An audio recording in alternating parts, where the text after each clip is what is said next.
Hi everyone. So for today's video, I'm going to be going over nested cross validation, and the goal of this video is to make you guys understand how we can effectively fine tune parameters of any machine learning model so that it best suits the unseen test cases. So the basic concept, as you guys already know, is the models would get trained on the training data, and then it would make its prediction on the unseen test data. And to make this process more generalizable for the models, we perform cross validation, and in the process of cross validation we achieve the fine tuning of parameters. So you will see at the end of the video that fine tuning of parameters happens as a result of the process of cross validation. So you see, for this example, I have chosen 5-fold cross validation where I have 5 outer folds, and then each of those outer folds are divided into 3 inner folds. So let's start with inner fold 1, and I'll explain everything what happens in your inner fold 1, so that inner fold 2 and 3 kind of become self-explanatory. So let's say for our case we have 500 samples in our outer fold I. Then for inner fold 1 we will choose 400 of those samples in our training set and keep the rest of the 100 in the test set C. And for other folds, inner fold 2 and 3, we'll choose 100 other different samples or subsets for testing in the inner fold.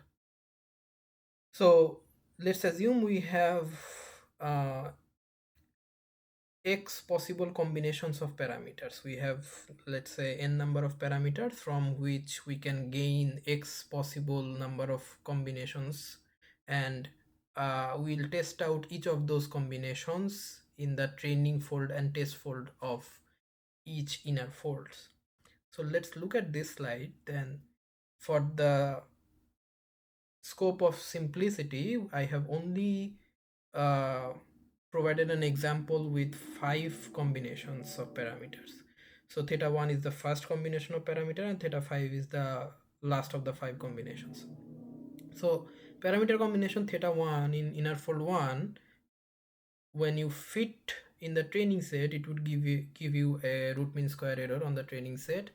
When you use those parameter combinations in theta 1 to make your predictions on the validation set, then obviously you will get some errors or the validation root mean square error.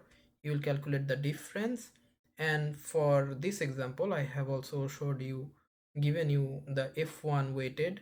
So all these are to give you an estimate of how you choose the best set of parameters. Parameter combination theta 1 would give you 4 values in these columns. Parameter combination theta 2 would again give you 4 values, and this would go on till parameter combination theta 5. So you will apply each of these parameter combinations to the training folds and test using those parameter combinations on the test fold. Now you see, for inner fold 1, for all different parameter combinations from I till x, you will have different f1 scores. So parameter combination I would give you f1 score, and that would be f1 of I, and then the second combination would give you another f1 score. We can call it f1 of I plus 1. In this way we'll keep going till f1 of x achieves. Now this all different parameter combinations will have n number of f1 scores. You will find the mean of those f1 scores. Now that is the whole process of inner fold 1. If you do understand inner fold 1, then inner fold 2 and 3 follows the exact same process. Now if you have 3 inner folds for one outer fold, that means you have 3 different mean f1 scores. You can find the max of those 3 different mean f1 scores, and when you find the max f1 score, then that means you have uh, basically achieved the path to get to the base set of parameters. And if you backtrack, then you will find out for which inner fold the max was found, and then you will go to that inner fold and find out for which parameter combinations that value went up to be the max f1. So like I said previously, parameter tuning happens as a result of cross validation, not any explicit modeling. So when you find the best set of parameters from the three inner folds in this process, like I just talked about, you will again apply it on the entire outer training fold, and the process is again the same. You'll test it on the outer fold using those best set of parameters, and that would give you the final F1 score for those outer fold. And you repeat that for 5 outer folds, again get the best f1 score, max f1 score, and test it out on the separate holdout set, or whatever you kept out as a holdout set. So that is all. I hope this video has clarified the process of fine-tuning parameters and how nested cross-validation works.